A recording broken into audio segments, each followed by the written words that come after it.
गणाचार्य श्री 108 विलासागर जी महाराज की चरणों में जनसंघवाणी परिवार का त्रिवार नमोस्तु नमोस्तु नमोस्तु। इसी के साथ सभी मानव भावों एवं जनसंघवाणी चैनल के सभी दर्शकों को सादर जय जय।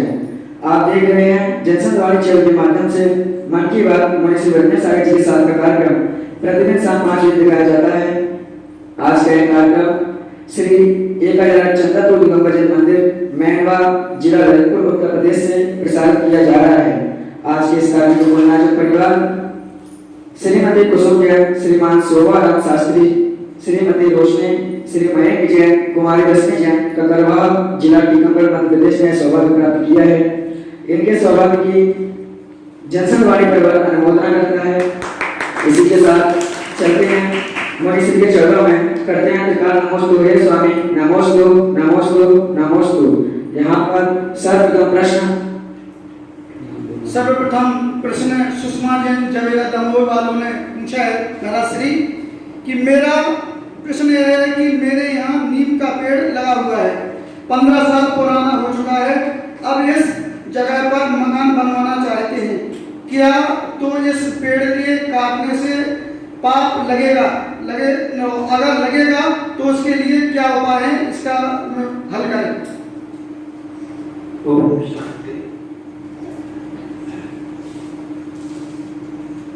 वनस्पति का एक जीव ग्रह एक इंद्रिय जीव है और पेड़ में भी जीव होता है।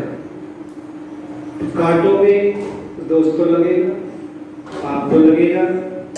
किसी भी वृक्ष को काटना ये दोष तो है। अपन पर्यावरण की बात करते हैं कि पर्यावरण बचा करके रखना चाहिए। आज पर्यावरण नष्ट हो रहा है और इसी कारण से एक प्रगति पर प्रकोप आए दिन होता चला जा रहा है। जब हमारे वृक्ष ही नहीं बचेंगे तो फिर प्रगति से खिलवाड़ होता है और यही कारण है कि इस प्रकार की आपदाएं विपदाएं आती हैं। आपके यहाँ मकान बनवाना है, आप अपना स्वयं उचित जो आपको लगे वो आप कर सकते हैं, लेकिन पाप पेड़ काटोगे तो पाप का बंध तो होगा ही होगा। इसलिए अपन को पेड़ आदि नहीं काटना चाहिए। इसके अलावा आपको जो उचित लगे वो कर सकते हैं। मैं राशि की जय हो। दूसरा प्रश्न पवन जैन टीकमगढ़ वालों ने किया है कि स्वाध्याय करते समय हमें किन किन बातों का ध्यान रखना चाहिए, मनीषी समाधान दे। देखिए, जब भी हम जिन वाणी को पढ़ते हैं, स्वाध्याय करते हैं, तो स्वाध्याय करते समय सबसे पहले हमारे लिए विनय गुण रखना चाहिए। चाहे लौकिक पढ़ाई करें और चाहे धार्मिक पढ़ाई करें, दोनों में अपन को विनय रखना चाहिए। आज मंद बुद्धियां क्यों हो रही हैं? क्योंकि हम विनय का गुण नहीं रख पाते हैं। जिन वाणी को हम कहीं पैरों पर जगहों पर रख लेते हैं, कहीं जमीन में रख लेते हैं, कहीं अपनी शुद्धि शरीर की नहीं हो पाती है। सबसे पहले तन की शुद्धि होना चाहिए, तन हमारा शुद्ध होना चाहिए। और जब हमारा तन शुद्ध होता है फिर हम स्वाध्याय करते हैं। जब हमारे हाथ पैर मुख आदि शुद्ध होना चाहिए। जब जिनवाणी को रखते हैं तो अपनी नाभि से ऊपर जिनवाणी को रख करके उसका स्वाध्याय करना चाहिए। बहुत सारे लोग कहीं जिनवाणी को जंघाओं पर रख लेते हैं, कहीं उसी चौकी पर हाथ रख लेते हैं और फिर बैठ जाते हैं स्वाध्याय करने के लिए। घरों में देखते हैं तो कहीं सोफा सेट पर बैठते, तो कहीं बेड पर बैठ करके पढ़ते हैं। तो बेड पर पढ़ोगे तो दोष लगेगा, सोफा सेट पर बैठ करके पढ़ोगे तब भी दोष लगेगा। इसलिए पढ़ने की केवल एक अलग होना चाहिए और उस पर वहां बैठकर के स्वाध्याय आदि करते हैं।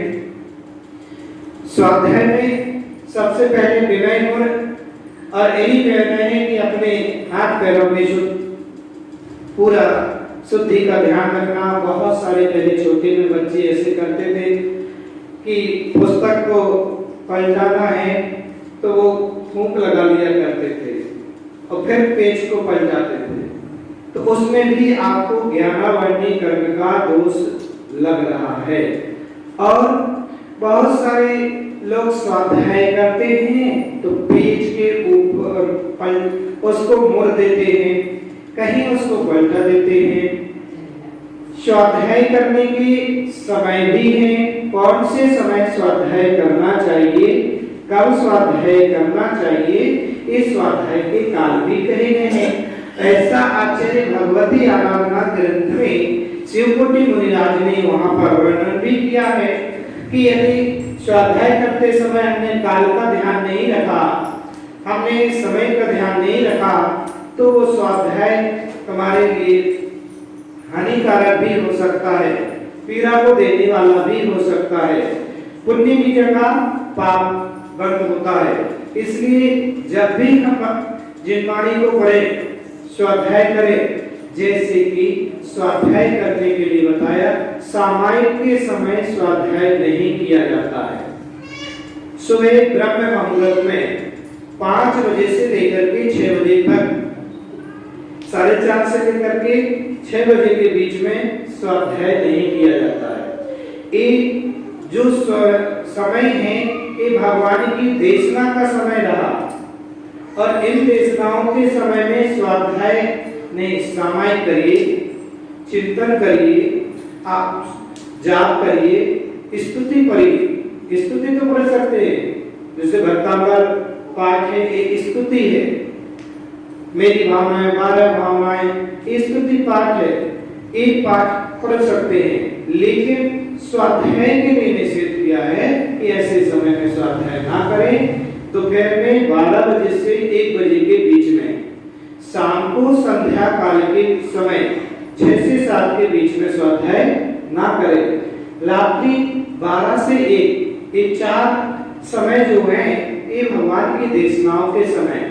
इसके अलावा स्वाध्याय के लिए बताया, जैसे कि कहीं पर अकाल पड़ा हुआ है, कहीं महामारी हो रही है, कहीं पर यदि बिजली तड़प रही है, मूसलाधार बारिश हो रही है, तो इन समय में कहीं किसी का मरण हो गया है, उस समय स्वाध्याय के लिए निषेध। और मूल स्वाध्याय ग्रंथों के लिए, मूल ग्रंथों के लिए विशेष निषेध किया है कि इन मूल ग्रंथों के स्वाध्याय ना करें। जैसे कि यहाँ पर धवला, जय धवला, महाधवला, जीव कांड, कर्म कांड, त्रिलोकवर्णति आदि ऐसे ग्रंथों का स्वाध्याय के लिए निषेध किया है कि ऐसे समय में अपन स्वाध्याय ना करें।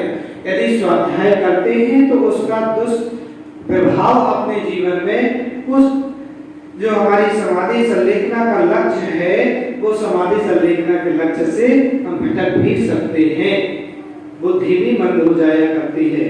तो ऐसे समय में इन समय का स्वाध्याय में ध्यान रखना चाहिए कि जो समय जिस चीज के लिए कहा है वो चीज करना चाहिए। सामायिक के समय सामायिक करो, स्वाध्याय के समय स्वाध्याय करें।